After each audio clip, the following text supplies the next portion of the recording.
Viral sa social media ang post ng isang netizen sa La Trinidad, Benguet. Dito, makikita ang 100 sako ng carrots na ipinapamigay sa Sun Valley Trading Post.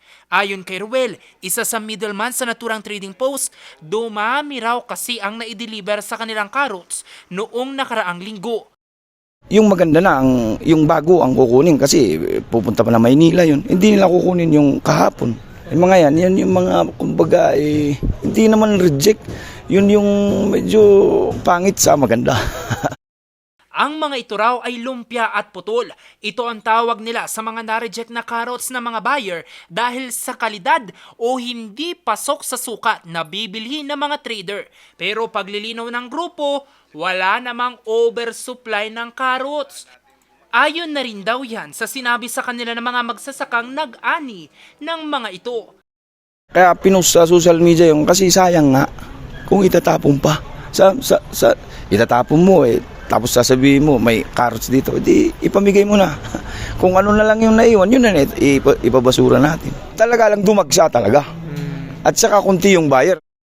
Dahil dito, nababarat na raw tuloy ang ilan sa mga magsasaka at nagbebenta ng carrots.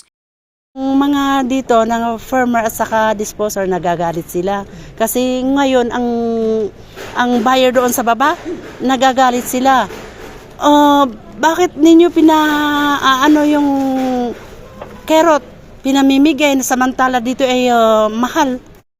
Yung pangit, ibasura namin. Pag may maghapot ng basura, bayaran namin. Diba, expensive yun. Kaya sabi ko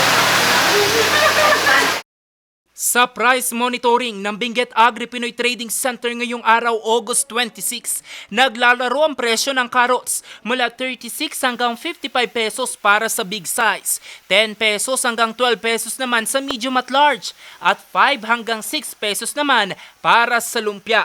Sinubukan naman ng news team na kunan ng panig ang Department of Agriculture Cordillera pero hindi pa sila sumasagot sa aming mensahe at tawag. Jose Robert Inventor para sa Luzon Headlines.